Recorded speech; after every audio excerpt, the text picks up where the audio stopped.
There's an old saying that a fence line is only as strong as the corner posts holding it up. If the corner post rots, the whole boundary collapses.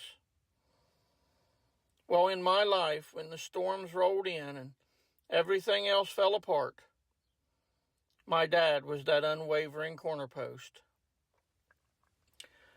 I'm not standing before you today pretending to have a perfect past, because I don't. I've walked through some of the darkest valleys a man could face. I've wrestled with the handcuffs of drugs and alcohol. I've seen the inside of jail cells and prison walls. I've felt the crushing weight and failure of a divorce. Most people look at a man in those situations and they walk away. They write you off.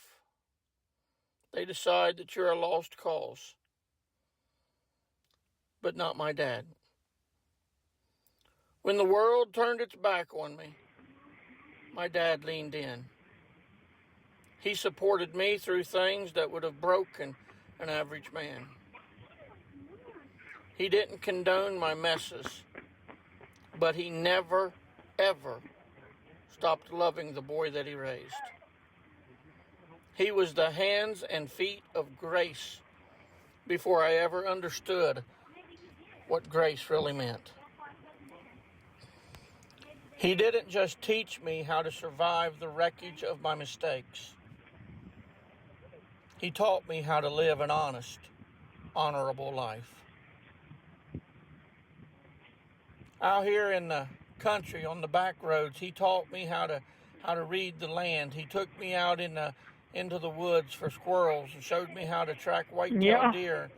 Spent cold mornings with me kicking brush piles for rabbits. He taught me the value of patience, hard work, paying attention to the small things. When we weren't in the woods, he handed me tools, got dirt under his fingernails, and taught me how to build things with my own hands, how to make sure a foundation was square, level, and built to last. But the greatest blueprint that he ever handed me wasn't made of lumber or concrete. No, my dad taught me how to be a Christian. And he didn't do it by beating me over the head with religious rules. No, he did it by living out a life of true holiness right in front of me.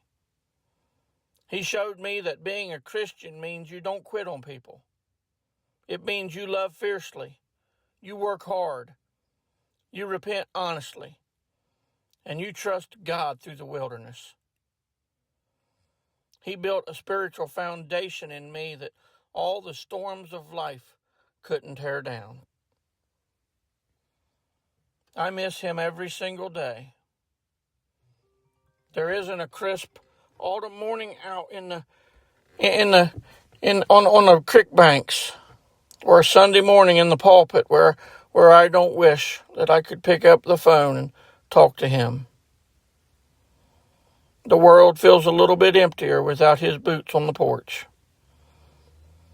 But as a believer, I don't grieve like those who have no hope. Because of the sacrifice of Jesus Christ, I know that this weathering, broken world is not the end of our story. My dad ran his race. He kept the faith. And right now he is resting in the presence of the Almighty, completely whole. So I'm going to keep on moving. I'm going to keep building. I'm going to keep preaching the truth and loving my family with everything I've got. I'm going to take care of that sweet granddaughter of mine and try my best to pass down the exact same legacy that he gave to me. I miss you, Dad. But this isn't a final goodbye. It's just to see you later. Until we meet again in glory, where the fences are completely mended and there are no more tears.